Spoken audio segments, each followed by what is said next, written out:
जुगो जुग अटल शब्द सतगुरु धन धन गुरु ग्रंथ साहिब पातशाह जी। गुरु महाराज जी की अपार बख्शिश प्रभात समय इन्हां पावन दीवाना दे च असीं शमूलीयत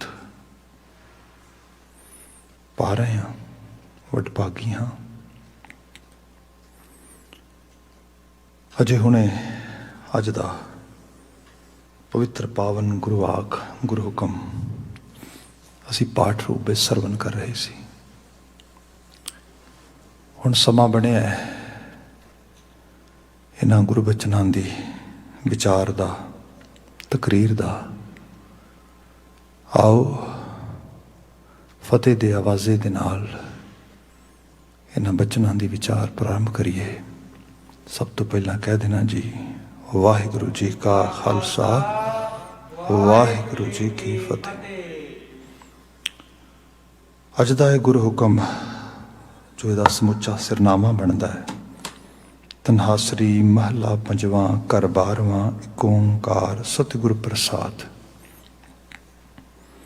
राग तन्हासरी विच महला पंजवां गुरु अर्जन पातशाह पंचम नानक इन्हां बचनां नूं उचार रहे ने। घर 12वां हिदायती संकेत ने। जदों भी इस शब्द नूं तनासरी विच गाया जाए, थाप गुजरे जिसनूं असीं रिदम कहने आ, ताल कहने आ, जिहदे वास्ते जोड़ी वजाई जाती है, तबला वजदा आ। जो थाप दिती जाए वो 12वें कर दी होए, वो 12वें कर नूं प्रयोग विच रखना है। इष्ट दा मंगल है, मूल मंत्र दा संक्षिप्त स्वरूप एक ओंकार सतगुर प्रसाद। अकाल पुरख वाहिगुरु एक है, ओंकार है, अविथ एक रस लगातारता नाल व्याप रहा है। मुराद यह है इस सरगुण के पिछे एक निर्गुण है, उस निर्गुण करके ही सरगुण सब कासे दा रूप जलवा बिखेर रहा है। बंदे इस बहरूनी रूप नूं देख रहे हैं, उसनूं भी देख जो ओंकार है, जो सब आकार दा करता है। पर क्योंकि साडे कोल इन्नी नज़र नहीं, असीं इस बाहर दे रूप विच तिलसम विच गवाच जाने आ। फिर सानूं इस तरह दा विजनरी बनाउण वास्ते गुरु दा रोल आउंदा है। Guru as a institution, guru as a complete way of life, जिहड़ा एक जीवन जाच सिखाउंदा आ। उहदे अंदर गुरु साहब दे जीवन बृतांत, जिन्हों तवारीख विरासत सब कुछ कहने आ, ते गुरु शब्द की व्याख्या, गुरु शब्द की सिक्ख्या। सो ये सारा रूप गुरु प्रसाद या सतगुरु प्रसाद, सच्चे गुरु की नवाजिश बख्शिश, उहदी जो सारी साडे उत्ते एक ग्रेस है बड़ी वड्डी, उस दे नाल असीं अपनी एसोसीएशन बना के उस ओंकार जी नूं एक्सपीरियंस कर सकते हाँ। ये गुरु महाराज इच बयान करते। अगे वाक प्रारंभ हो रहा है। छोट आकारी सतरां दे विच ये बचन बहुता लमेरा नहीं। पहली ही सतर रहाव की सतर है, एक लाइन का सारा रहाव का पदा है। महाराज बयान करते हैं, बंदना हर बंधना गुण गावो गोपाल राय रहाओ। बंदना हर बंधना, एक्चुअली जो वर्ड ब्रिज विच बनता है वो बनता है वंदना। बब्बे नूं वव्वे की जगह रिप्लेस किया गया है। बंदना इस तरह देखा जाए तो दुनिया का जिहड़ा मर्जी तुसी धर्म विश्वास लै लो, धर्म की एक्सरसाइज लै लो, प्रैक्टिस लै लो, सब दे विच अपने शरीर नूं निवाण दा कोई ना कोई ढंग है। किते असी देखते हैं जिवें साडे घर दे विच गुरमुखी तरीके नाल मत्था टेकिया जाता है, बकायदा तौर पर थल्ले गोडे टेक के हथ रख के नतमस्तक होया जाता है। जे असीं होर भारतीय परंपरावां विच देखीए तो उहदे विच किते डंडौत की जाती है, डंडे वत ਲੰਮੇ ਪੈ ਜਾਣਾ ਇਸ ਰੂਪ ਦੇ ਵਿੱਚ, ਡੰਡੌਤ ਕਰਨੀ ਬਿਲਕੁਲ ਹੱਥ ਸਿੱਧੇ ਕਰਕੇ ਇਸ ਰੂਪ ਦੇ ਵਿੱਚ। ਕਿਤੇ ਅਸੀਂ ਇਸਲਾਮਿਕ ਦੁਨੀਆ 'ਚ ਦੇਖਦੇ ਹਾਂ, ਉਹ ਤਾਂ ਜਦੋਂ ਖਾਸ ਕਰਕੇ ਸਿਜਦੇ 'ਚ ਹੁੰਦੇ ਨੇ, ਕਈ ਵਾਰ ਬੈਠਦੇ, ਫਿਰ ਲੰਮੇ ਹੱਥ ਕਰਦੇ, ਫਿਰ ਕਈ ਤਰੀਕੇ ਨਾਲ ਉਹ ਜਿਹੜਾ ਸਾਰੇ ਦਾ ਸਾਰਾ ਉਹ ਕਲੌਤ ਕਰਦੇ ਉਸ ਰੂਪ ਦੇ ਵਿੱਚ। ਜੇ ਆਪਾਂ ਬੋਧੀ ਤਰੀਕੇਕਾਰਤਾ 'ਚ ਆ ਜਾਈਏ ਅਤੇ ਉਹਦੇ ਅੰਦਰ ਆਪੋ ਆਪਣੇ ਕਲਚਰ ਅਤੇ ਵਿਸ਼ਵਾਸ ਅਤੇ ਟਰਡੀਸ਼ਨਸ ਦੇ ਮੁਤਾਬਕ ਕਿਤੇ ਕੁਝ ਬੋਧੀ ਦੋਨੋਂ ਹੱਥ ਸਿੱਧੇ ਕਰਕੇ ਐਵੇਂ ਕਰਦੇ, ਕੁਝ ਬੋਧੀ ਦੋਨੋਂ ਹੱਥ ਢਿੱਡ ਨਾਲ ਰੱਖ ਕੇ ਫਿਰ ਐਵੇਂ ਕਰਦੇ, ਕੁਝ ਸਿੱਧੀਆਂ ਬਾਹਾਂ ਕਰਕੇ ਫਿਰ ਐਵੇਂ ਇਕੱਲਾ ਸਿਰ ਤੋਂ ਅਤੇ ਲੱਕ ਨੂੰ ਇਸ ਰੂਪ ਵਿੱਚ ਝੁਕਾਉਂਦੇ। ਜਿੱਥੇ ਅਸੀਂ ਜੂਡਿਜ਼ਮ ਜਾਂ ਕ੍ਰਿਸਚੈਨਿਟੀ ਦੇ ਸਕੂਲ ਵਿੱਚ ਦੇਖਦੇ ਹੈਗੇ ਹਾਂ, ਫਿਰ ਕਲਚਰਲ ਐਕਸਰਸਾਈਜ਼ ਅਤੇ ਵਿਸ਼ਵਾਸਾਂ ਦੀ ਇਕੱਠੀ ਪਰਿਪਾਟੀ ਦੇ ਮੁਤਾਬਕ ਕਿਤੇ ਉਹ ਹੈਟ ਔਫ ਕਰਨ ਦੀ ਗੱਲ ਕਰਦੇ ਨੇ, ਜੋ ਸਿਰ 'ਤੇ ਪਾਇਆ ਉਹਨੂੰ ਉਤਾਰ ਕੇ ਸਿਰ ਝੁਕਾਉਣਾ, ਕਿਤੇ ਜਸਟ ਵੈਸੇ ਹੀ ਗੋਡੇ ਮੂਧੇ ਮਾਰ ਕੇ ਅਤੇ ਇਸ ਤਰੀਕੇ ਨਾਲ ਹੱਥ ਕਰਕੇ ਬੈਠ ਜਾਣਾ। ਮਤਲਬ ਹਰ ਜਗ੍ਹਾ ਦੇ ਉੱਤੇ ਨਿਵਣ ਦਾ, ਝੁਕਣ ਦਾ, ਲਿਫਣ ਦਾ ਤੁਹਾਨੂੰ ਇਹ ਕੁਝ ਨਾ ਕੁਝ ਕਲਚਰ ਮਿਲ ਜਾਏਗਾ, ਕੁਝ ਨਾ ਕੁਝ ਇਸ ਕਿਸਮ ਦੀ ਦਿੱਖ ਮਿਲੇਗੀ। ਅਤੇ ਇਹ ਜਿਹੜਾ ਸਰੀਰ ਦਾ ਗੈਸਚਰ ਆ, ਇਹ ਇਕੱਲਾ ਸਰੀਰ ਦਾ ਨਹੀਂ ਗਾ, ਇਹ ਮਨ ਦੇ ਨਿਵਣ ਦਾ ਆ। ਜੇ ਮਨ ਦੇ ਵਿੱਚ ਨਿਵਣਾ ਨਹੀਂ ਹੈਗਾ ਅਤੇ ਫਿਰ ਬਾਹਰ ਦਾ ਨਿਵਣਾ ਵੀ ਕੋਈ ਮਾਇਨੇ ਨਹੀਂ ਰੱਖਦਾ। ਮਹਾਰਾਜ ਜਦੋਂ ਬਿਆਨ ਕਰਦੇ, ਮਹਾਰਾਜ ਕਹਿੰਦੇ ਜਿਹੜੀ ਅਸਲ ਵੰਦਨਾ ਆ, ਜਿਹੜਾ ਅਸਲ ਵੰਦਨ ਹੋਣਾ ਆ, ਕਿਸੇ ਦੇ ਸਾਹਮਣੇ ਨਿਵਣਾ, ਝੁਕਣਾ, ਲਿਫਣਾ ਆ। ਈਵਨ ਜੇ ਆਪਾਂ ਇਸ ਰੂਪ ਵਿੱਚ ਵੀ ਦੇਖੀਏ, ਹੋਰ ਨਿਤਨੇਮ ਦੀ ਬਾਣੀ ਵਿੱਚ ਅਸੀਂ ਸੁਬਾਹ ਜਾਪ ਸਾਹਿਬ ਪੜ੍ਹਦੇ ਹਾਂ। ਜਾਪ ਸਾਹਿਬ ਦੇ ਵਿੱਚ ਕੁਝ ਕੁ ਵਰਡਸ ਨੇ ਜਿਨ੍ਹਾਂ ਦੀ ਵਾਰ-ਵਾਰ ਰੈਪੀਟੀਸ਼ਨ ਆ, ਜਿਵੇਂ ਨਮਸਤੰ, ਨਮਸਤੰ, ਨਮਸਤਸਤ, ਨਮੋ, ਆਦੇਸ, ਆਦੇਸੰ, ਇਹੀ ਵਾਰ-ਵਾਰ ਦੁਹਰਾਏ ਜਾ ਰਹੇ ਨੇ ਵਰਡ। ਇਹਨਾਂ ਸਾਰਿਆਂ ਦੀ ਇੱਕੋ ਹੀ ਟਰਾਂਸਲੇਸ਼ਨ, ਇੱਕੋ ਹੀ ਮਾਇਨੇ ਨੇ। ਨਮਸਕਾਰ ਕਰਨੀ, ਝੁਕਣਾ, ਲਿਫਣਾ, ਨਿਵਣਾ, ਆਪਣੇ ਆਪ ਨੂੰ ਸਿਜਦੇ 'ਚ ਲੈ ਜਾਣਾ, ਆਪਣੇ ਸਿਰ ਨੂੰ ਨਿਵਾ ਦੇਣਾ, ਇਹ ਰੂਪ ਆ। ਮਤਲਬ ਨਮਨ ਕਰਨਾ, ਇਹੀ ਵਾਰ-ਵਾਰ ਆਈ ਜਾ ਰਿਹਾ ਹੈ। ਇਸ ਸਾਰੇ ਦਾ ਜੋ ਮਾਇਨਾ ਆ ਉਹ ਇਹ ਹੈ ਕਿ ਉਸ ਪਰਿਪੂਰਨ ਦੇ ਸਾਹਮਣੇ ਮੈਂ ਆਪਣੇ ਆਪ ਨੂੰ ਨਿਵਾਉਣਾ ਅਤੇ ਲਿਫਾਉਣਾ ਹਾਂ, ਝੁਕਾਉਣਾ ਹਾਂ। ਮਹਾਰਾਜ ਨੇ ਲਿਟਰਲੀ ਤੌਰ 'ਤੇ ਬਾਣੀ 'ਚ ਵੀ ਬਚਨ ਲਿਖ ਦਿੱਤੇ। ਸਭ ਕਹਿੰਦੇ ਜਿਸ ਠਾਕੁਰ ਸਿਓ ਨਾ ਹੈ ਚਾਰਾ ਤਾਂ ਕੋ ਕੀਜੈ ਸਤ ਨਮਸਕਾਰਾ। ਜਿਹਦੇ ਸਾਹਮਣੇ ਕੁਛ ਹੋਰ ਨਹੀਂ ਗਾ, ਸਿਰਫ ਸਿਰ ਦਾ ਨਿਵਾਣਾ ਹੀ ਹੈ, ਆਪਣਾ ਆਪਾ ਝੁਕਾਉਣਾ ਹੀ ਹੈ, ਲਿਫਾਉਣਾ ਹੀ ਹੈ, ਨਿਵਣਾ ਹੀ ਹੈ। ਪਰ ਇਹ ਨਿਵਣਾ ਸਿਰਫ ਇੱਕ ਬਹਿਰੂਨੀ ਐਕਸਰਸਾਈਜ਼ ਨਹੀਂ ਹੈ। ਕਈ ਵਾਰ ਬੰਦਾ ਇਸ ਚੀਜ਼ ਨੂੰ ਉਸ ਅਹਿਸਾਸ ਵਿੱਚ ਵੀ ਨਹੀਂ ਲੈ ਪਾਉਂਦਾ। ਅਤੇ ਸਾਡੇ ਕੋਲ ਤਾਂ ਅਸੀਂ ਇਹ ਹੈ ਕਿ ਗੁਰੂ ਗ੍ਰੰਥ ਸਾਹਿਬ ਦੀ ਬਾਣੀ ਦਾ ਖਜ਼ਾਨਾ ਹੈ ਪੂਰੇ ਦਾ ਪੂਰਾ। ਮਹਾਰਾਜ ਨੇ ਕਿਤੇ ਬਿਆਨ ਕੀਤਾ ਕਿ ਕਈ ਵਾਰ ਐਸਾ ਵੀ ਹੁੰਦਾ ਹੈ ਕਿ ਅਪਰਾਧੀ ਦੁਣਾ ਨਿਵੈ ਜੋ ਹੰਤਾ ਮਿਰਗਾ ਹੈ, ਕਿਆ ਸੀਸ ਨਿਵਾਏ ਕਿਆ ਥੀਐ ਜਾਂ ਹਿਰਦੈ ਕੁਸੁਧੈ ਜਾਏ। ਅਪਰਾਧੀ ਦੁਣਾ ਨਿਵੈ ਜੋ ਹੰਸਾ ਮਿਰਗਾ ਹੈ। ਜਿਹੜੇ ਲੋਕ ਹਿਰਨਾਂ ਦਾ ਸ਼ਿਕਾਰ ਕਰਦੇ ਜਾਂ ਕਿਸੇ ਜਾਨਵਰ ਦੀ ਸ਼ਿਕਾਰ ਕਰਦੇ, ਹੰਟਿੰਗ ਕਰਦੇ, ਤਾਂ ਉਹਨਾਂ ਨੇ ਦੇਖਿਆ ਹੋਏ ਕਦੇ ਆਪ ਨੇ, ਤਾਂ ਜ਼ਮੀਨ ਦੇ ਨਾਲ ਬਿਲਕੁਲ ਲੰਮੇ ਪੈ ਜਾਂਦੇ, ਸਿਪ ਜਾਂਦੇ ਇਸ ਰੂਪ ਦੇ 'ਚ। ਮੈਂ ਰੀਸੈਂਟਲੀ ਕੁਝ ਐਨੀਮਲ ਖਾਸ ਕਰਕੇ ਬਿਹੇਵੀਅਰ ਦੇ ਉੱਤੇ ਕੁਛ ਚੀਜ਼ਾਂ ਪੜ੍ਹ ਰਿਹਾ ਸੀਗਾ, ਤਾਂ ਜੋ ਬਿਆਨ ਕਰਦੇ ਕਿ ਜਿਵੇਂ ਭੇੜੀਆ ਜਿਹਨੂੰ ਅਸੀਂ ਕਹਿੰਦੇ ਹੈਗੇ ਹਾਂ, ਵੋਲਫ, ਇਹ ਕਹਿੰਦੇ ਇਸ ਨੂੰ ਬੜਾ ਇਨਪੇਸ਼ੈਂਟ ਜਾਨਵਰ ਮੰਨਿਆ ਜਾਂਦਾ ਹੈ। ਪਰ ਕਹਿੰਦੇ ਨਹੀਂ, ਐਕਚੁਅਲੀ ਇਹ ਵੀ ਬਹੁਤ ਪੇਸ਼ੈਂਸ ਦੇ ਨਾਲ ਆਪਣਾ ਸ਼ਿਕਾਰ ਕਰਦਾ ਹੈ।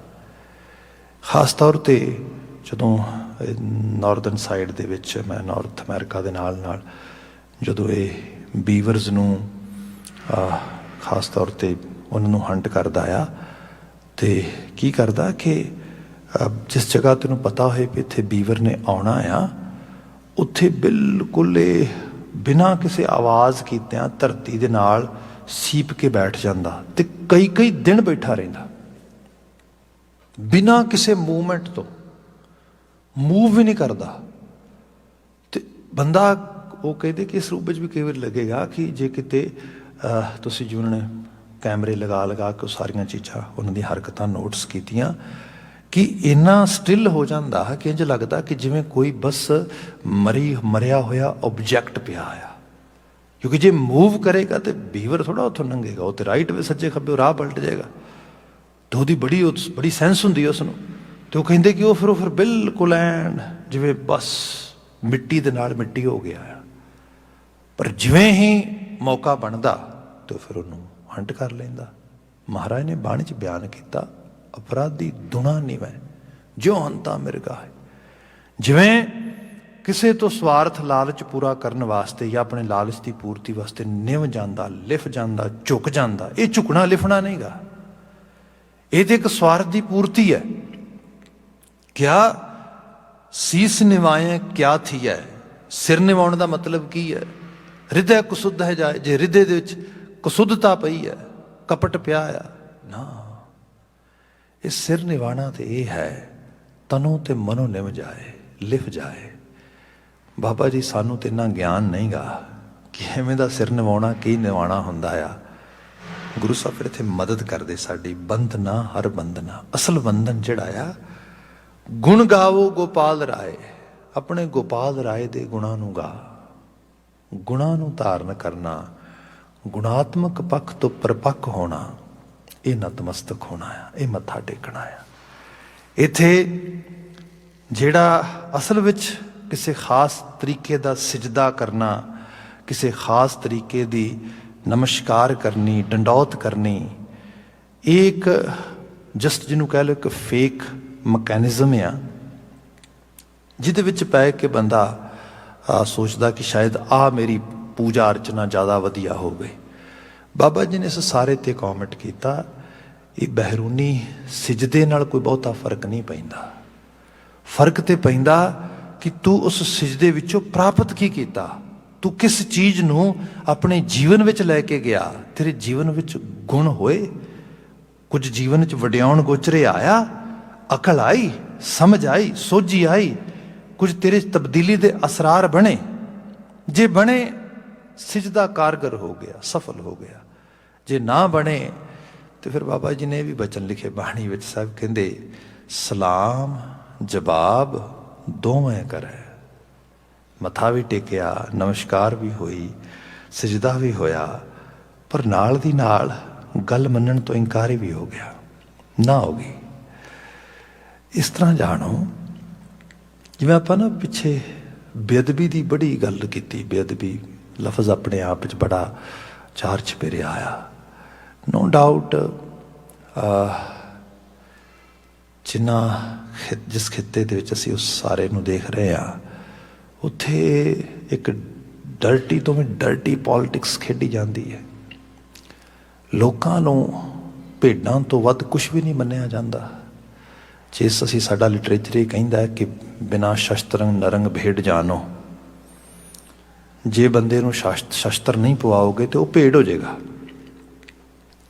ਵਕਤ ਨਾਲ ਸ਼ਸਤਰ ਦੀ ਅਪਰੋਚ ਜਿਹੜੀ ਹੈ ਇਹ ਬਦਲੀ ਹੈ। ਅੱਜ ਦਾ ਵੈਪਨ ਜਿਹੜਾ ਹੈ ਸਭ ਤੋਂ ਖਤਰਨਾਕ ਵੈਪਨ, ਉਹ ਹੈਗਾ ਮੀਡੀਆ।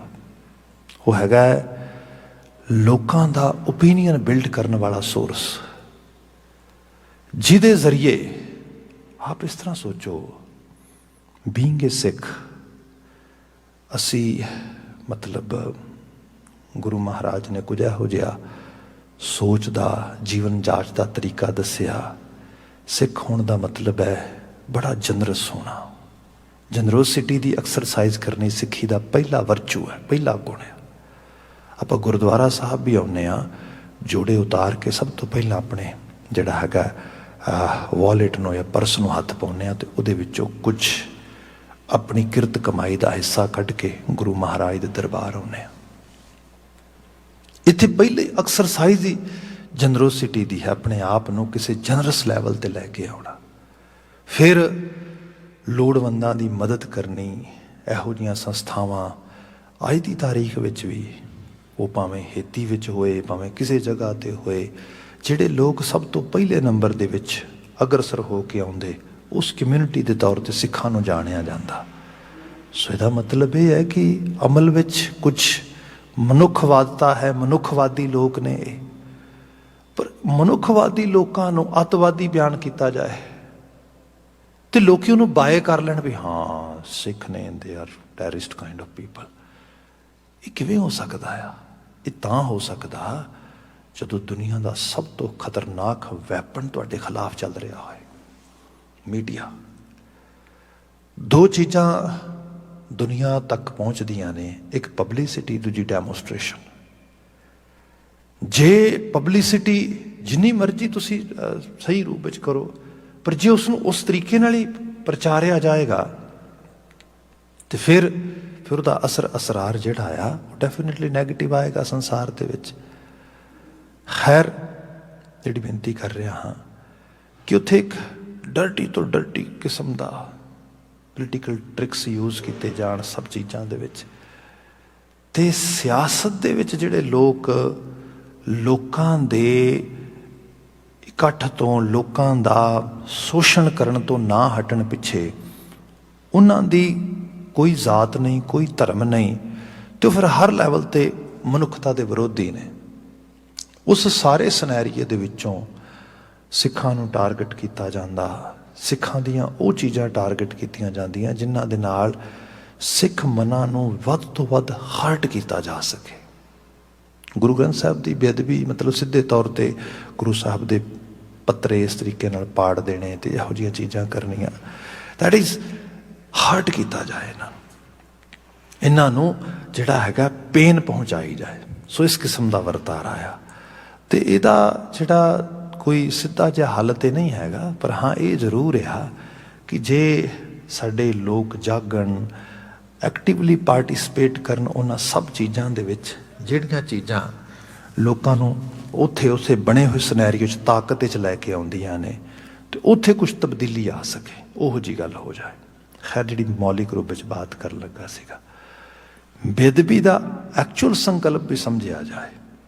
ਬੇਅਦਬੀ ਹੁੰਦੀ ਕਿਸੇ ਦਾ ਅਦਬ ਨਾ ਕਰਨਾ, ਕਿਸੇ ਦਾ ਇਹਤਰਾਮ ਨਾ ਕਰਨਾ, ਕਿਸੇ ਦੀ ਇੱਜ਼ਤ ਨਾ ਕਰਨੀ, ਬੇਅਦਬੀ। ਹੁਣ ਆਪ ਇਸ ਤਰ੍ਹਾਂ ਜਾਣੋ ਕਿ ਮੈਂ ਸਮਝਦਾ ਕਿ ਕਿਸੇ ਦੀ ਗੱਲ ਨਾ ਮੰਨਣੀ, ਕੋਈ ਗੱਲ ਕਹੇ ਤੇ ਉਹਦੀ ਗੱਲ ਨੂੰ ਅਪੋਜ਼ ਕਰ ਦੇਣਾ, ਉਹਨੂੰ ਬਿਲਕੁਲ ਅਸਵੀਕਾਰਿਆ ਕਰ ਦੇਣਾ, ਇਹ ਵੀ ਤੇ ਬੇਅਦਬੀ ਹੈ ਬੜੀ ਵੱਡੀ। ਮਹਾਰਾਜ ਬਿਆਨ ਕਰਦੇ, ਸਲਾਮ ਜਵਾਬ ਦੋਵੇਂ ਕਰੇ। ਸਲਾਮ ਵੀ ਕੀਤਾ, ਮੱਥਾ ਵੀ ਟੇਕਿਆ, ਪਰ ਜਵਾਬ ਵੀ ਦੇਤਾ ਵੀ ਗੱਲ ਨਹੀਂ ਮੰਨਣੀ ਨਾ। ਹੁਣ ਆਹ ਰੂਪ ਜਿਹੜਾ ਆ ਇਹ ਤੁਹਾਨੂੰ ਡੇ ਟੂ ਡੇ ਲਾਈਫ ਵਿੱਚ ਵੀ ਮਿਲ ਜਾਏਗਾ, ਆਮ ਸਾਡੇ ਆਲੇ ਦੁਆਲੇ ਵੀ। ਇਹਦੀ ਬੜੀ ਸੋਹਣੀ ਐਗਜ਼ਾਮਪਲ ਦਿੰਦੇ ਪ੍ਰਿੰਸੀਪਲ ਹਰਭਜਨ ਸਿੰਘ। ਲੰਬਾ ਸਮਾਂ ਜੋ ਸ਼ਹੀਦ ਸਿੱਖ ਮਿਸ਼ਨਰੀ ਕਾਲਜ ਅੰਮ੍ਰਿਤਸਰ ਹੈਗਾ, SCPC ਦਾ ਮੇਨ ਅਦਾਰਾ, ਉਹਦੇ ਪ੍ਰਿੰਸੀਪਲ ਰਹੇ। ਇੱਕ ਜਗ੍ਹਾ ਤੇ ਲਿਖਦੇ, ਉਹ ਕਹਿੰਦੇ ਵੀ ਸਪੋਜ਼ ਕਰੋ ਕਿਸੇ ਦਾ ਕੋਈ ਬੱਚਾ ਬਾਹਰੋਂ ਘਰ ਆਇਆ, ਦਰਵਾਜ਼ੇ ਦੇ ਅੱਗੇ ਬਜ਼ੁਰਗ ਬੈਠਾ, ਕੋਈ ਬਜ਼ੁਰਗ ਨੂੰ ਆ ਕੇ ਔਲ ਦਾ ਵੀ ਉਹਦੇ ਪੈਰਾਂ ਤੱਕ ਝੁਕ ਕੇ ਉਹਨੂੰ ਮੱਥਾ ਟੇਕਦਾ ਹੈ। ਪਿਤਾ ਜੀ ਮੱਥਾ ਟੇਕਦਾ, ਮਾਤਾ ਜੀ ਮੱਥਾ ਟੇਕਦਾ, ਦਾਦਾ ਜੀ ਮੱਥਾ ਟੇਕਦਾ। ਉਹਨੂੰ ਬੜੀ ਖੁਸ਼ੀ ਆਉਂਦੀ ਬਜ਼ੁਰਗ ਨੂੰ, ਹਾਂ ਭਾਈ ਸਤਿਕਾਰ ਕੀਤਾ ਇਹਨੇ ਮੇਰਾ, ਬਾਹਰੋਂ ਘਰ ਆਇਆ ਤੇ ਘਰ ਆ ਕੇ ਮੈਨੂੰ ਮੱਥਾ ਟੇਕਿਆ। ਉਹ ਜਿਵੇਂ ਹੀ ਮੱਥਾ ਟੇਕ ਕੇ ਘਰ ਦੇ ਅੰਦਰ ਜਾਣ ਲੱਗਾ ਤੇ ਉਹਨੇ ਕਿਹਾ, ਬੇਟਾ ਗਲਾਸ ਇੱਕ ਪਾਣੀ ਤੇ ਫੜਾਈ। ਖੈਰ, ਉਹ ਥੋੜੀ ਦੇਰ ਹੋਈ, ਪਾਣੀ ਨਹੀਂ ਆਇਆ। ਉਹਨੇ ਦੁਬਾਰਾ ਫਿਰ ਆਵਾਜ਼ ਮਾਰੀ, ਬੇਟਾ ਤੈਨੂੰ ਪਾਣੀ ਕਿਹਾ ਸੀਗਾ। ਤੇ ਅੱਗੋਂ ਫਿਰ ਦੋਵੇਂ ਹੱਥ ਜੋੜੇ ਤੇ ਕਹੇ, ਪਿਤਾ ਜੀ ਸਤਿ ਸ੍ਰੀ ਅਕਾਲ, ਬਾਬਾ ਜੀ ਸਤਿ ਸ੍ਰੀ ਅਕਾਲ। ਉਹ ਕਹੇ ਵੀ ਠੀਕ ਹੈ, ਸਤਿ ਸ੍ਰੀ ਅਕਾਲ ਠੀਕ ਹੈ। ਪਾਣੀ, ਥੋੜੀ ਦੇਰ ਫਿਰ ਬੀਤ ਜਾਏ, ਫਿਰ ਪਾਣੀ ਨਾ ਆਵੇ, ਫਿਰ ਆਵਾਜ਼ ਦਿਓ, ਬੇਟਾ ਉਰੇ ਆ, ਤੈਨੂੰ ਕਿਹਾ ਸੀਗਾ ਪਾਣੀ ਦੇ। ਉਹ ਕਹੇ, ਪਿਤਾ ਜੀ ਮੱਥਾ ਟੇਕਦਾ, ਸਤਿ ਸ੍ਰੀ ਅਕਾਲ, ਨਮਸਕਾਰ। ਤੇ ਕਹਿੰਦੇ ਡੈਫੀਨੇਟਲੀ ਉਹ ਬਜ਼ੁਰਗ ਕਹੇਗਾ ਵੀ ਭੱਠ ਪਏ ਤੇਰੇ ਨਮਸਕਾਰ ਨੂੰ, ਭੱਠ ਪਏ ਤੇਰੇ ਸਲਾਮ ਨੂੰ, ਤੇਰੇ ਮੱਥਾ ਟੇਕਣ ਨੂੰ ਮੈਂ ਕੀ ਕਰਾਂਗਾ। ਜੇ ਤੂੰ ਗੱਲ ਹੀ ਨਹੀਂ ਮੰਨਣੀ, ਜੇ ਤੂੰ ਇਸ ਰੂਪ ਦੇ ਵਿੱਚ ਮੇਰੀ ਗੱਲ ਦੇ ਉੱਤੇ ਕੋਈ ਫੁੱਲ ਹੀ ਨਹੀਂ ਚੜਾਉਣਾ, ਦੱਸ ਫਿਰ ਤੇਰੇ ਮੱਥੇ ਟੇਕਣ ਨੂੰ ਵੀ ਮੈਂ ਕੀ ਕਰਾਂਗਾ। ਗੁਰੂ ਸਾਹਿਬ ਦੀ ਬਾਣੀ 'ਚ ਆ ਜਾਈਏ, ਮਹਾਰਾਜ ਬਿਆਨ ਕਰਦੇ ਕਿ ਸਤਿਗੁਰ ਕੀ ਪ੍ਰਤੀਤ ਨਾ ਆਈ ਆ। ਪ੍ਰਤੀਤ ਹੁੰਦਾ ਵਿਸ਼ਵਾਸਤਾ। ਗੁਰੂ ਕੇ ਬਚਨ ਨੂੰ ਅਟਲ ਸਮਝ ਕੇ ਵਿਸ਼ਵਾਸ ਕਰਦਿਆਂ ਹੋਇਆਂ ਉਹਨੂੰ ਅਪਣਾ ਲੈਣਾ, ਉਹਨੂੰ ਸੁਣ ਲੈਣਾ, ਮੰਨ ਲੈਣਾ। ਕਿਆ ਸਤਿਗੁਰ ਕੀ ਪ੍ਰਤੀਤ ਨਾ ਆਈਆ, ਸ਼ਬਦ ਨਾ ਕੀਨੋ ਭਾਓ, ਸ਼ਬਦ ਨਾਲ ਕੋਈ ਪ੍ਰੇਮਾ ਭਗਤੀ ਨਾ ਲੱਗੀ। ਆਪ ਤੇ ਪ੍ਰਭਾਤ ਸਮੇਂ ਗੁਰੂ ਕੇ ਹਜ਼ੂਰ ਬੈਠੇ ਹੋ, ਦੇਵਤਿਆਂ ਵਰਗੇ ਲੋਕ ਹੋ ਜਾਂ ਟੀਵੀ ਸਕਰੀਨ ਰਾਹੀਂ ਸੁਬਾਹ ਸੁਬਾਹ ਗੁਰੂ ਹਜ਼ੂਰ ਨੂੰ ਮਾਣ ਰਹੇ ਹੋ, ਸ਼ਬਦ ਨਾਲ ਆਪਣੇ ਆਪ ਨੂੰ ਜੋੜ ਰਹੇ ਹੋ। ਅਦਰਵਾਈਜ਼ ਬੰਦਾ ਜਿਵੇਂ ਸਾਡਾ ਸਾਰਾ ਸਮਾਜਿਕ ਤਾਣਾ ਪੇਟਾ ਵੀ ਬਾਣੀ ਦੇ ਆਲੇ ਦੁਆਲੇ ਬੁਣਿਆ ਗਿਆ, ਤੇ ਜੋ ਬੜੀ ਕੰਮ ਦੀ, ਬੜੀ ਕਮਾਲ ਦੀ ਚੀਜ਼ ਆ। ਪਰ ਫਿਰ ਵੀ ਆਪ ਦੇਖੋਗੇ, ਮੈਂ ਦੇਖਦਾ ਵਿਆਹ ਹੋ ਰਿਹਾ, 500-700 ਬੰਦਾ ਆ ਕੇ ਬੈਠਾ ਆ, ਤੇ ਉਹਦੇ ਵਿੱਚੋਂ 50-7 ਨੂੰ ਵੀ ਉਮੀਦ, ਮਤਲਬ ਕੋਈ ਇਹਦਾ ਅਹਿਸਾਸ ਨਹੀਂ ਗਾ ਕੀ ਗਾਇਆ ਜਾ ਰਿਹਾ, ਕੀ ਪੜ੍ਹਿਆ ਜਾ ਰਿਹਾ ਨਾ। ਬਸ ਇੱਕ ਐਸਾ ਆ ਕਿ ਇੱਕ ਮਜ਼ਮੇਕਾਰੀ ਦੇ ਤੌਰ ਤੇ ਹੋਇਆ ਉੱਥੇ, ਕੀ ਸ਼ਬਦ ਦਾ ਭਾਵ ਹੈ ਤੇ ਕੀ ਸਤਿਗੁਰ ਦੀ ਪ੍ਰਤੀਤੀ ਹੈ। ਮਾਫੀ ਮੰਗਾਂਗਾ ਕਿ ਅਸੀਂ ਇਸ ਨੂੰ ਕੰਸੀਡਰ ਨਹੀਂ ਕਰਦੇ, ਬੇਅਦਬੀ ਹੈ, ਸੌਰੀ ਟੂ ਸੇ।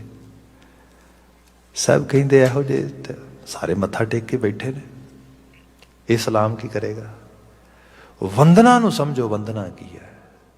ਇਹਦਾ ਮਤਲਬ ਇਹ ਨਹੀਂ ਕਿ ਨਿਹੋਰੇ ਦਿੱਤੇ ਜਾਣ, ਕਿਸੇ ਨੂੰ ਹੀਣ ਭਾਵਨਾ 'ਚ ਲਿਆਂਦਾ ਜਾਏ ਨਾ। ਇਹਦਾ ਮਤਲਬ ਇਹ ਹੈ ਸੁਧਾਰ ਕੀਤਾ ਜਾਏ।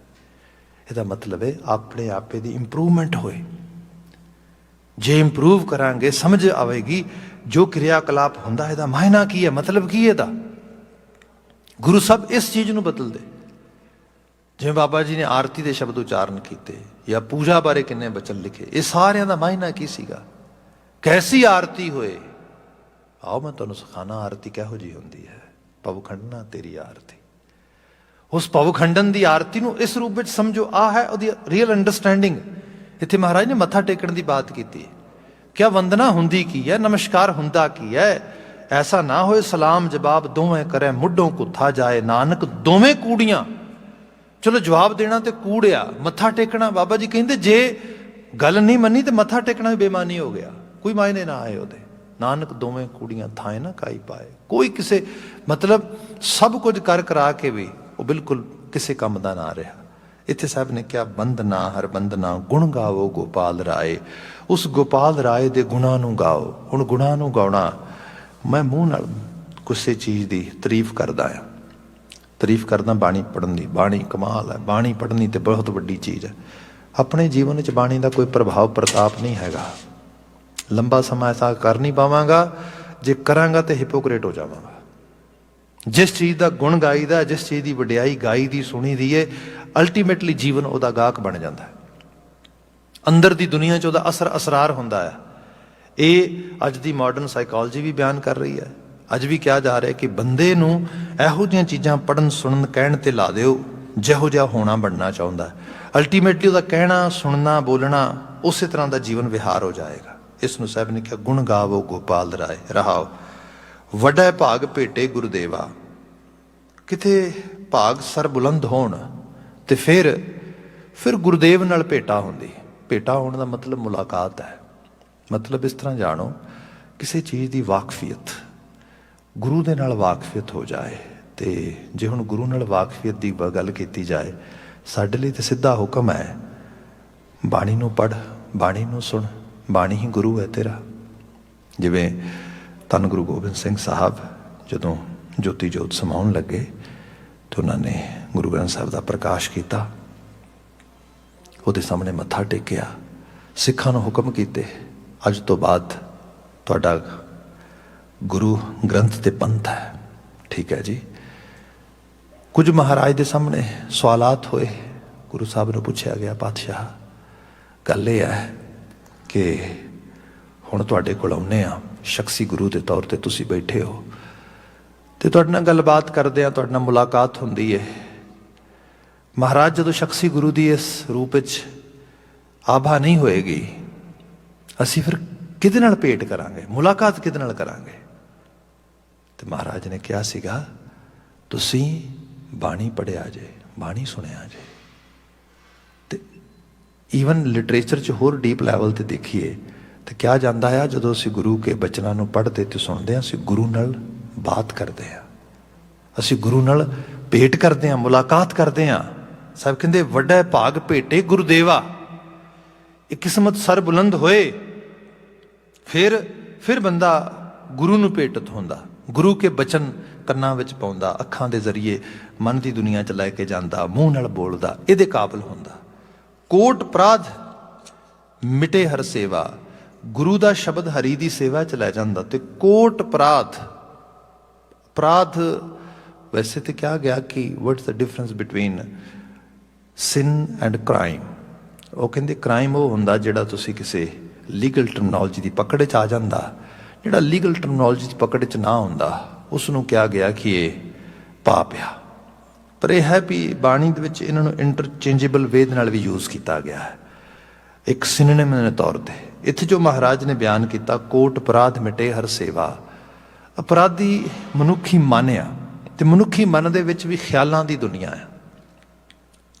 ਅੱਜ ਕੱਲ੍ਹ ਐਂਗਰ ਮੈਨੇਜਮੈਂਟ ਤੇ ਕਿਹਾ ਗਿਆ ਕਿ ਫੋਕਸ ਕਰ ਆਪਣੇ ਥਾਟਸ ਦੇ ਉੱਤੇ। ਇੱਕ ਥਾਟ ਆਉਂਦਾ, ਉਹ ਥਾਟ ਇਹ ਕਹਿੰਦਾ ਵੀ ਮੈਂ ਇਹਨੂੰ ਫਲਾਣੇ ਬੰਦੇ ਨੂੰ, ਫਲਾਣੀ ਚੀਜ਼ ਨੂੰ, ਫਲਾਣੀ ਹਰਕਤ ਨੂੰ ਲਾਈਕ ਨਹੀਂ ਕਰਦਾ। ਉਹ ਕਹਿੰਦੇ ਉੱਥੇ ਹੀ ਕਾਊਂਟਰ ਕਰ ਉਸ ਨੂੰ, ਜੇ ਨਹੀਂ ਕਾਊਂਟਰ ਕਰੇਗਾ ਸੈਕਿੰਡ ਥਾਟ ਆਵੇਗਾ, I really don't like it, that mean I have to say out loud. ਹੁਣ ਕੀ ਹੈ, ਹੁਣ ਇੱਕ ਅੰਦਰ ਰਾਏ ਬਣ ਰਹੀ ਹੈ, ਮੈਂ ਇਹਦੇ ਖਿਲਾਫ ਬੋਲਾਂ। ਬੋਲਣ ਵਾਸਤੇ ਹੋਰ ਆਪਣੇ ਆਪ ਨੂੰ ਪ੍ਰੋਵੋਕਿੰਗ ਕੀਤੀ ਜਾ ਰਹੀ ਹੈ, ਗੁੱਸਾ ਆ ਰਿਹਾ, ਖੂਨ ਦਾ ਜਿਹੜਾ ਹੈਗਾ ਦੌਰਾ ਵੱਧ ਰਿਹਾ ਹੈ, ਮੂੰਹ ਦੇ ਵਿੱਚ ਇੱਕਦਮ ਲਫ਼ਜ਼ਾਂ ਦੀ ਤਾਬ ਜਿਹੜੀ ਹੈ ਉਹ ਸਖਤ ਹੋ ਰਹੀ ਹੈ। ਇਹ ਸਭ ਚੀਜ਼ਾਂ ਅੱਗੇ ਵੱਧਦੀਆਂ ਜਾ ਰਹੀਆਂ ਨੇ। ਇੱਕ ਤਰ੍ਹਾਂ ਦਾ ਕਹਿ ਲਓ ਕਿ ਰਿਪਲ ਇਫੈਕਟ ਵੱਧ ਰਿਹਾ ਉਸ ਰੂਪ ਦੇ ਵਿੱਚ। ਜੇ ਇਸ ਨੂੰ ਕਾਊਂਟਰ ਕਰਨਾ ਤਾਂ ਕਹਿੰਦੇ ਬੇਸਿਕਸ ਤੇ ਕਰੋ, ਪਹਿਲੀ ਰਾਏ ਨੂੰ ਕਾਊਂਟਰ ਕਰੋ। ਆਖਰਕਾਰ ਇਹ ਰਾਏ ਆ ਕਿੱਥੋਂ ਰਹੀ ਹੈ, ਮੈਂ ਲਾਈਕ ਨਹੀਂ ਕਰਦਾ, ਮਨਾ ਕਿਉਂ ਐਵੇਂ ਸੋਚ ਰਹੇ, ਵਾਪਸੀ ਕਰੋ ਇਹਦੀ। ਜਿਹੜਾ ਸ਼ਬਦ ਆ ਇਹ ਸਾਨੂੰ ਅਪਰਾਧੀ ਬਣਨ ਤੋਂ ਰੋਕਦਾ। ਗੁਰੂ ਨਾਲ ਭੇਟਤ ਹੋਇਆ ਮਨ, ਖਿਆਲ ਤੇ ਖਿਆਲਾਂ ਤੇ ਮਨ ਦੀ ਦੁਨੀਆ ਦੇ ਵਿੱਚ ਗੁਰੂ ਕਾ ਉਪਦੇਸ਼ ਕਿਤੇ ਆਉਣਾ ਸ਼ੁਰੂ ਹੋਇਆ ਤੇ ਫਿਰ ਅਪਰਾਧਾਂ ਤੋਂ ਬਚਣ ਦੀ ਉਮੀਦ ਬਣ ਗਈ। ਮਾੜੇ ਜਿਹੜੇ ਕਰਮ ਹੋਣੇ ਬਾਅਦ ਦੇ ਵਿੱਚ, ਉਹਨਾਂ ਸਾਰਿਆਂ ਦਾ ਸੀਡ ਜਿਹੜਾ ਸੀਗਾ, ਰੂਟ ਜਿਹੜਾ ਸੀਗਾ, ਉਹੀ ਖਤਮ ਹੋ ਗਿਆ। ਅਗਲਾ ਬਚਨ ਇਹ ਆ, ਚਰਨ ਕਮਲ ਜਾਂ ਕਾ ਮਨ ਰਾਪੈ। ਚਰਨ ਕਮਲ ਜਾਂ ਕਾ ਮਨ ਰਾਪੈ, ਰੱਬ ਦੇ ਕੌਲ ਰੂਪੀ ਚਰਨਾਂ ਦੇ ਨਾਲ। ਰਾਪੇ ਦਾ ਮਤਲਬ ਹੁੰਦਾ ਰਪਣ ਕਰਨਾ, ਰਵਣ ਕਰ ਲੈਣਾ ਕਿਸੇ ਚੀਜ਼ ਦੇ ਨਾਲ। ਜਿਵੇਂ ਬੰਬਲ ਬੀ ਹੈ, ਭੌਰਾ ਆ, ਉਹ ਫੁੱਲ ਦੇ ਵਿੱਚ, ਫੁੱਲ ਦੀ ਖੁਸ਼ਬੂ ਦੇ ਵਿੱਚ ਮਸਤ ਹੋ ਜਾਂਦਾ, ਆਪਣਾ ਆਪਾ ਭੁੱਲ ਜਾਂਦਾ। ਇਸ ਨੂੰ ਅੱਜ ਦੇ ਲਿਟਰੇਚਰ 'ਚ ਜਾਂ ਅੱਜ ਦੇ ਬਿਹੇਵੀਅਰਿਸਟ ਐਕਸਪਰਟ ਜਿਹੜੇ ਨੇ ਉਹ ਇਹ ਕਹਿੰਦੇ ਨੇ ਕਿ ਸਾਡੇ ਅੰਦਰ ਇੱਕ ਫਲੋ ਜਨਰੇਟ ਹੁੰਦਾ ਆ ਜਦੋਂ ਤੁਸੀਂ ਕਿਸੇ ਕੰਮ ਵਿੱਚ ਬਹੁਤ ਤਨ ਮਨ ਦੇ ਨਾਲ ਇਨਵੋਲਵ ਹੋ ਜਾਈਏ। ਤੇ ਉਹ ਫਲੋ ਇਸ ਤਰ੍ਹਾਂ ਹੁੰਦਾ ਜਿਵੇਂ ਪਾਣੀ ਦਾ ਵਹਾਅ ਆ, ਤੁਹਾਨੂੰ ਕੁਛ ਵੀ ਕਰਨ ਦੀ ਲੋੜ ਨਹੀਂ, ਵਹਾਅ ਆਪਣੇ ਆਪ ਤੁਹਾਨੂੰ ਆਪਣੇ ਉਸ ਵਹਿਣ 'ਚ ਵਹਾ ਕੇ ਲੈ ਜਾਂਦਾ।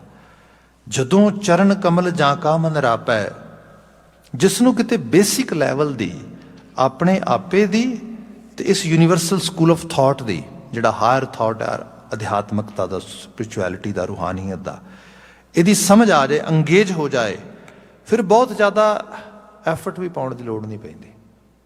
ਫਿਰ ਮਨ ਰਾਪੈ, ਫਿਰ ਮਨ ਆਪਣੇ ਆਪ ਉਹੋ ਜਿਹੇ ਖਿਆਲਾਂ ਦੀ ਬਣਤਰ ਬੁਣਨੀ ਸ਼ੁਰੂ ਕਰ ਦਿੰਦਾ, ਉਹੋ ਜਿਹੇ ਆਈਡੀਆਜ਼ ਆਉਣੇ ਸ਼ੁਰੂ ਹੋ ਜਾਂਦੇ ਨੇ। ਫਿਰ ਮਨ ਦੀ ਦੁਨੀਆ ਦੇ ਵਿੱਚ ਜਿਹੜਾ ਸੁਧਾਰ ਦਾ ਪਰਿਪੇਖ ਆ, ਇਹ ਨੈਚੁਰਲੀ ਹੁੰਦਾ ਆ। ਇਸ ਨੂੰ ਕਹਿ ਸਾਹਿਬ ਨੇ ਕਿਹਾ, ਚਰਨ ਕਮਲ ਜਾਂ ਕਾ ਮਨ ਰਾਪੈ। ਇਹਦਾ ਅਸਰ ਕੀ ਹੈ ਜੀ, ਇਹਦਾ ਫਲ ਕੀ ਹੈ? ਸੋਗ ਅਗਨ ਤਿਸ ਜਨ ਨਾ ਵਿਆਪੈ। ਸੋਗ ਅਗਨ, ਸੋਗ ਇੱਕ ਨੈਚੁਰਲ ਸੈਡਨੈਸ ਕਹਿ ਲਵੋ। ਇਹ ਬੰਦੇ ਦੇ ਸੁਭਾਅ ਦੇ ਵਿੱਚ, ਜਿਵੇਂ ਜਿਵੇਂ ਬੰਦਾ ਜੀਵਨ ਦੇ ਵਿੱਚ ਉਮਰ ਦਰਾਜ਼ ਹੁੰਦਾ, ਇਹਦੇ ਜੀਵਨ ਦੇ ਵਿੱਚ ਹੱਸਣ, ਮਾਲਣ, ਖੁਸ਼ ਹੋਣ ਦਾ ਜਿਹੜਾ ਹਿੱਸਾ ਆ, ਰੂਮ ਆ, ਉਹ ਘਟਦਾ ਜਾਂਦਾ। ਉਹਦੇ ਬਹੁਤ ਸਾਰੇ ਰੀਜ਼ਨ ਦੱਸੇ ਗਏ। ਇੱਕ ਰੀਜ਼ਨ ਇਹ ਦੱਸਿਆ ਗਿਆ ਕਿ ਬੰਦੇ ਦੀਆਂ ਐਕਸਪੈਕਟੇਸ਼ਨਸ ਇੰਨੀਆਂ ਜ਼ਿਆਦਾ ਆਲੇ ਦੁਆਲੇ ਤੋਂ ਵਧੀਆਂ ਹੁੰਦੀਆਂ ਨੇ, ਉਹ ਕਿਤੇ ਵੀ ਮੀਟ ਨਹੀਂ ਕਰਦੀਆਂ। ਫਿਰ ਸਿਰਫ ਅਫਸੋਸ ਹੀ ਰਹਿ ਜਾਂਦਾ, ਸੋਗ। ਹਰ ਚੀਜ਼ 'ਚ ਸੋਗ ਆ। ਇੱਕ ਲੈਵਲ ਐਸਾ ਵੀ ਹੁੰਦਾ, ਬੰਦਾ ਆਪਣੇ ਆਪ ਤੋਂ ਵੀ ਉਦਾਸ ਹੋ ਜਾਂਦਾ ਵੀ ਬਸ ਮੇਰੇ ਤੋਂ ਵੀ ਕੁਛ ਨਹੀਂ ਹੋਇਆ। ਮਹਾਰਾਜ ਕਹਿੰਦੇ, ਜੇ ਚਰਨ ਕਮਲ 'ਚ ਮਨ ਰੱਪ ਜਾਏ, ਜੇ ਕਿਤੇ ਉਹ ਨੈਚੁਰਲ ਫਲੋ ਦੇ ਵਿੱਚ ਕਰਤਾਰੀ ਕੁਦਰਤ ਦੇ ਉਸ ਰੰਗ ਨੂੰ ਸਮਝਣ ਦੀ ਜਾਚ ਆ ਜਾਏ, ਫਿਰ ਜਿਹੜੀ ਇਹ ਅਗਨੀ ਸਾਡੇ ਅੰਦਰ ਬਲਣੀ ਹੈ ਨਾ, ਭਾਂਬੜ ਮਚਣਾ ਆ। ਜਿਵੇਂ ਸਾਹਿਬ ਨੇ ਕਿਹਾ ਜੀੜਾ ਅਗਨ ਬਰਾਬਰ ਤਪੈ ਭੀਤਰ ਵੱਗੈ ਕਾਂਤੀ, ਜਿਹੜੀ ਉਹ ਚੀਜ਼ ਹੋਣੀ ਹੈ ਉਹ ਨਹੀਂ ਹੋਏਗੀ। ਸੋਗ ਅਗਨ ਤਿਸ ਜਨ ਨਾ ਵਿਆਪੈ, ਉਹਦੇ 'ਚ ਫਿਰ ਇਹ ਜਿਹੜੀ ਚੀਜ਼ ਨੇ ਉਦਾਸੀ ਲੈ ਕੇ ਆਉਣੀ ਹੈ, ਜਿਸ ਚੀਜ਼ ਕਰਕੇ ਬੰਦੇ ਦੇ ਅੰਦਰ ਬਿਲਕੁਲ ਐਸਾ ਹੋ ਜਾਣਾ ਵੀ ਕੁਛ ਵੀ ਠੀਕ ਨਹੀਂ, ਸਭ ਖਤਮ ਹੀ ਖਤਮ ਹੈ, ਸਭ ਬੇਕਾਰ ਹੀ ਬੇਕਾਰ ਹੈ, ਇਹ ਜਿਹੜਾ ਭਾਵ ਹੈ ਇਹ ਖਤਮ ਹੋ ਜਾਏਗਾ। ਸਾਗਰ ਤਰਿਆ ਸਾਧੂ ਸੰਗੇ ਨਿਰਭਉ ਨਾਮ ਜਪੋ ਹਰ ਰੰਗੇ। ਸਾਗਰ ਤਰਿਆ ਸਾਧੂ ਸੰਗੇ, ਵੈਸੇ ਤੇ ਗੁਰੂ ਨੂੰ ਸਾਧੂ ਕਿਹਾ ਆ, ਪਰ ਗੁਰੂ ਸਾਧੂ ਨਾਲ ਜੁੜਨ ਵਾਲੇ ਸਾਧਕ ਵੀ ਸਾਧੂ ਹੋ ਜਾਂਦੇ ਨੇ। ਇਸ ਤਰ੍ਹਾਂ ਜਾਣੋ, ਅਸੀਂ ਆਲੇ ਦੁਆਲੇ ਦਾ ਪ੍ਰਭਾਵ ਬਹੁਤ ਕਬੂਲਦੇ ਹਾਂ, ਤੇ ਖਾਸ ਕਰਕੇ ਉਹਨਾਂ ਦਾ ਪ੍ਰਭਾਵ ਜਿਹੜੇ ਸਾਡੇ ਬਹੁਤ ਨੇੜਲੇ ਹੁੰਦੇ ਨੇ, ਜਿਨ੍ਹਾਂ ਨੂੰ ਅਸੀਂ ਬੜੇ ਨੇੜਲੇ ਸਮਝਦੇ ਹਾਂ। ਇਹਦੇ ਵਿੱਚ ਸਾਡਾ ਫਰੈਂਡ ਸਰਕਲ ਹੋ ਸਕਦਾ ਹੈ, ਸਾਡੀ ਕਲੋਜ਼ ਬਾਈ ਫੈਮਿਲੀ ਮੈਂਬਰਸ ਹੋ ਸਕਦੇ ਨੇ, ਤੇ ਸਭ ਤੋਂ ਵੱਡਾ ਰੋਲ ਸਾਡੇ ਲਾਈਫ ਪਾਰਟਨਰ ਦਾ, ਸਾਡੇ ਆਫ ਸਪਰਿੰਗਸ ਦਾ, ਸਾਡੇ ਸਿਬਲਿੰਗਸ ਦਾ, ਇਹਨਾਂ ਦਾ ਬੜਾ ਹੁੰਦਾ ਹੈ। ਜਿੱਥੇ ਬੰਦਾ ਆਪਣੇ ਆਪ ਨੂੰ ਸੁਧਾਰਨਾ ਚਾਹੁੰਦਾ, ਫਿਰ ਆਪਣੀ ਇਸ ਸੰਗਤ ਨੂੰ ਧਿਆਨ ਵਿੱਚ ਰੱਖੇ। ਸਾਹਿਬ ਨੇ ਕਿਹਾ ਤੂੰ ਨਾ ਸਾਧੂ ਦਾ ਸੰਗ ਕਰਨਾ ਆ। ਹੁਣ ਸਾਧੂ ਦਾ ਸੰਗ ਭਾਈ ਜਿਹਦੇ ਜੀਵਨ 'ਚ ਕੁਝ ਸਾਧਕ ਬਣ ਗਿਆ, ਕੋਈ ਸੁਧਾਰਵਾਦਤਾ ਹੋਈ ਹੈ, ਉਹਦੇ ਤੋਂ ਆਪਣੇ ਆਪ ਨੂੰ ਜਿਹੜਾ ਨੇੜੇ ਲੈ ਕੇ ਜਾ। ਸ਼ੈਡੋਇੰਗ ਕਹਿੰਦੇ ਇੰਗਲਿਸ਼ ਲੈਂਗੁਏਜ ਦੇ ਵਿੱਚ। ਇੱਥੇ ਕਿਹਾ ਸਾਗਰ ਤਰਿਆ ਸਾਧੂ ਸੰਗੇ, ਹੈ ਤੇ ਸਾਗਰ, ਪਰ ਜੇ ਚੰਗੇਰਿਆਂ ਦਾ ਸੰਗ ਮਲ ਜਾਏ ਫਿਰ ਬੰਦਾ ਤਰ ਵੀ ਜਾਂਦਾ ਆ। ਫਿਰ ਮੈਂ ਬੇਨਤੀ ਕਰਾਂਗਾ, ਇਸ ਤਰ੍ਹਾਂ ਹੁੰਦੀ ਗੱਲ ਕਿ ਜੀਵਨ ਦੇ ਵਿੱਚ ਬੰਦੇ ਨੂੰ ਰਿਫਲੈਕਟ ਕਰਕੇ ਚੀਜ਼ਾਂ ਆਲੇ ਦੁਆਲੇ ਕਿਵੇਂ ਮਿਲਦੀਆਂ ਨੇ। ਮੈਂ ਕਾਫੀ ਸਮਾਂ ਪਹਿਲਾਂ ਇੱਕ ਬਾਤ ਕੀਤੀ, ਸਾਡੇ ਕੋਲ ਇੱਕ ਬੱਚਾ ਸੀਗਾ ਕੈਮਰੂਨ ਸਾਈਡ, ਵੈਨਕੂਵਰ ਸਾਈਡ ਪੜ੍ਹਨ ਵਾਸਤੇ ਆਇਆ, ਅਤੇ ਉੱਥੇ ਕਿਤੇ ਅਜੇ ਪਹਿਲੇ ਸਮੈਸਟਰ ਸੀਗਾ, ਮੁਲਾਕਾਤ ਹੋਈ ਕੁਛ ਹੋਰ ਬੱਚਿਆਂ ਦੇ ਨਾਲ, ਅਤੇ ਉਹਨਾਂ ਕਿਹਾ ਵੀ ਤੂੰ ਤੇ ਪਾਗਲ ਆ, ਇੱਥੇ ਤੇ ਕੁਛ ਵੀ ਨਹੀਂ, ਇੱਥੇ ਪੜ੍ਹਾਈ ਕਰਕੇ ਵੀ ਫਾਇਦਾ ਨਹੀਂ ਬਣਦਾ, ਵੀ ਯਾਰ ਨਹੀਂ ਹੁੰਦੀ, ਇਸ ਤਰ੍ਹਾਂ ਨਹੀਂ ਹੁੰਦਾ, ਇਸ ਤਰ੍ਹਾਂ ਨਹੀਂ ਹੁੰਦਾ। ਅਤੇ ਉਹ ਵਿਚਾਰਾ ਕਿਤੇ ਘਰੋਂ ਵੀ ਪਿੱਛੋਂ ਬਹੁਤ ਸਟਰਗਲ ਕਰਕੇ ਆਇਆ ਸੀਗਾ ਕਿ ਉਹ ਆਉਣ ਨਹੀਂ ਸੀ ਦੇ ਰਹੇ, ਤੁਹਾਨੂੰ ਫੋਰਸਫੁਲੀ ਇੱਥੇ ਆਇਆ। ਜਦੋਂ ਇਹ ਸਾਰਾ ਕੁਛ ਹੋਇਆ ਤਾਂ ਉਹਨੂੰ ਲੱਗਾ ਵੀ ਓ ਮੇਰਾ ਤਾਂ ਡਿਸੀਜ਼ਨ ਹੀ ਬੜਾ ਗਲਤ ਹੋ ਗਿਆ। ਖੈਰ ਉਹ ਪਹਿਲੇ ਸਮੈਸਟਰ ਦੇ ਵਿੱਚ ਹੀ ਬਸ ਉਹ ਨਾ ਤਾਂ ਉੱਤੋਂ ਪੜ੍ਹਾਈ ਹੋ ਪਾਈ ਪੂਰੀ, ਨਾ ਕੁਝ ਐਕਸਪੈਕਟੇਸ਼ਨਸ ਕਿਤੇ ਵੀ ਮੀਟ ਨਾ ਕੀਤੀਆਂ। ਜਿਹੜਾ ਅਸੀਂ ਪਹਿਲਾਂ ਬੱਚਨ ਪੜ੍ਹ ਰਹੇ ਸੀ ਨਾ ਵੀ ਸੋਗ ਅਗਨ, ਬਿਲਕੁਲ ਡਿਪਰੈਸਿਵ ਸਾਈਡ 'ਤੇ ਆ ਗਿਆ, ਅਤੇ ਡਿਪਰੈਸ਼ਨ ਦੇ ਵਿੱਚੋਂ ਪੈਨਿਕ ਅਟੈਕ ਆਉਣੇ ਸ਼ੁਰੂ ਹੋ ਗਏ। ਮਤਲਬ ਜਦੋਂ ਕੋਈ ਉਹਦੀ ਇੱਕ ਲੈਵਲ 'ਤੇ ਹਾਲਤ ਇਹ ਬਣ ਗਈ ਵੀ ਜਿਨ੍ਹਾਂ ਨੇ ਉਹ ਸਾਰੀਆਂ ਉਹਦੇ ਨਾਲ ਗੱਲਾਂ ਕੀਤੀਆਂ, ਜਿਹੜੇ ਉਹਦੀ ਨੇੜਲਾ ਸਰਕਲ ਸੀਗਾ, ਉਹਨਾਂ 'ਚੋਂ ਕਿਸੇ ਨੂੰ ਵੇਖ ਕੇ ਹੀ ਉਹਦੇ ਅੰਦਰ ਜਿਹੜਾ ਇੱਕਦਮ ਮਤਲਬ ਉਹਦੀ ਬਾਡੀ ਜਿਹੜੀ ਹੈਗੀ ਹੈ ਉਹ ਸ਼ੇਕ ਕਰਨੀ ਸ਼ੁਰੂ ਕਰ ਦੇ, ਸ਼ਿਵਰਿੰਗ ਸ਼ੁਰੂ ਹੋ ਜਾਏ ਉਹਦੀ। ਖੈਰ ਉਹ ਕੋਈ ਸੱਜਣ ਉਹਨਾਂ ਦੇ ਇੱਥੇ ਸੀਗੇ ਟੋਰਾਂਟੋ ਦੇ ਵਿੱਚ, ਪਿੱਛੋਂ ਫੈਮਿਲੀ ਨੇ ਕਿਹਾ ਵੀ ਸਾਨੂੰ ਕੋਈ ਬਹੁਤੀ ਉਹਦੀ ਹਾਲਾਤ ਠੀਕ ਨਹੀਂ ਲੱਗਦੇ, ਤੁਸੀਂ ਉਹਨੂੰ ਸਪੋਰਟ ਕਰੋ। ਉਹਨਾਂ ਨੇ ਇੱਥੇ ਬੁਲਾ ਲਿਆ, ਇੱਥੇ ਆ ਕੇ ਡਾਕਟਰ ਨੂੰ ਦਿਖਾਇਆ, ਦੂਸਰਾ ਤੀਸਰਾ ਸਾਰੀ ਗੱਲਬਾਤ ਹੋਈ। ਅਤੇ ਖੈਰ ਉਹ ਕਿਸੇ ਨੇ ਮੇਰਾ ਨਾਮ ਰੈਫਰ ਕੀਤਾ ਹੋਏਗਾ ਉਹਨਾਂ ਨੂੰ, ਮੇਰੇ ਤੱਕ ਬਾਤ ਆਈ, ਅਤੇ ਮੈਂ ਉਸ ਨੂੰ ਮਿਲਿਆ, ਅਤੇ ਮੈਨੂੰ ਲੱਗਾ ਉਹ ਬੱਚਾ ਹੈਲਦੀ ਹੈ, ਠੀਕ ਹੈ ਸਾਰਾ ਕੁਛ। ਅਤੇ ਮੈਂ ਕਿਹਾ ਠੀਕ ਹੈ। ਉਹ ਕਹਿੰਦੇ ਨਹੀਂ ਜੀ ਤੁਹਾਨੂੰ ਠੀਕ ਲੱਗਦਾ, ਥੋੜ੍ਹੀ ਦੇਰ ਬਾਅਦ ਅਸੀਂ ਦੇਖ ਕੇ ਐਪੀਸੋਡ ਨੋਟਸ ਕੀਤੇ ਨੇ ਵੀ ਐਵੇਂ ਕਰਕੇ ਹੋਏ ਹਨ। ਠੀਕ ਹੈ ਜੀ, ਕਦੋਂ ਹੁੰਦਾ ਜਦੋਂ ਦੇਖਿਆ, ਅਤੇ ਉਹ ਜਦੋਂ ਉਹਨਾਂ ਲੜਕਿਆਂ ਦਾ ਜ਼ਿਕਰ ਆਵੇ, ਜਦੋਂ ਉਹ এনवायरमेंट ਦੀ ਗੱਲ ਆਵੇ, ਉਦੋਂ ਉਹਦਾ ਮਾਹੌਲ ਬਦਲ ਜਾਏ। ਮੈਂ ਉਹਦਾ ਪਿਛਲਾ ਰਿਕਾਰਡ ਦੇਖਿਆ ਅਕੈਡੈਮਿਕਲੀ, ਬੜਾ ਮਤਲਬ ਸ਼ਾਰਪ ਮਾਈਂਡਡ ਖੇਡਿਆ, ਤੇ ਕਮਾਲ ਕੀਤੀ। 90 ਤੋਂ ਘੱਟ ਮਾਰਕਸ ਹੀ ਕੋਈ ਨਹੀਂ ਹੈਗੇ। ਫਿਜ਼ਿਕਸ ਮੈਥ ਦੀ ਨੇਰੀ ਲਿਆਉਂਦਾ, ਤੇ ਇੰਨੀ ਵਧੀਆ ਤਰੀਕੇ ਨਾਲ ਪੜ੍ਹਦਾ। ਅਤੇ ਹੋਇਆ ਕੀ ਹੈ? ਹੋਇਆ ਇਹ ਹੈ ਸੰਗਤ ਦਾ ਪ੍ਰਭਾਵ ਪਿਆ। ਉਹਨਾਂ ਨੇ ਇਤਨੀ ਨੈਗੇਟਿਵ ਫੀਡ ਕਰ ਦਿੱਤੀ ਕਿ ਇਹ ਤਾਂ ਬਿਲਕੁਲ ਹੀ ਡਾਊਨ ਚਲਾ ਗਿਆ। ਖੈਰ ਕੁਛ ਚੀਜ਼ਾਂ ਅਸੀਂ ਬ੍ਰੇਨ ਸਟੋਰਮਿੰਗ ਦੇ ਦੌਰਾਨ ਇਕੱਠੀਆਂ ਕੀਤੀਆਂ, ਅਤੇ ਇਕੱਠੀਆਂ ਕਰਕੇ ਕਿਹਾ ਗਿਆ ਕਿ ਇਹਦਾ ਕਾਲਜ ਬਦਲਦੇ ਹਾਂ ਸਭ ਕੁਛ। ਮੇਰਾ ਖਿਆਲ ਹੁਣ ਤਾਂ ਸਮਾਂ ਹੋ ਗਿਆ, ਮੈਂ ਕਦੀ ਮੁਲਾਕਾਤ ਗੱਲਬਾਤ ਹੋਈ ਨਹੀਂ। ਉਸ ਤੋਂ ਬਾਅਦ ਮੈਂ ਕੁਝ ਫੋਲੋਅਪ ਕੀਤਾ, ਦੂਸਰਾ ਤੀਸਰੇ ਸਮੈਸਟਰ ਤੱਕ ਉਹ ਬਿਲਕੁਲ ਉਸੇ ਲੈਵਲ 'ਤੇ ਦੁਬਾਰਾ ਫਿਰ।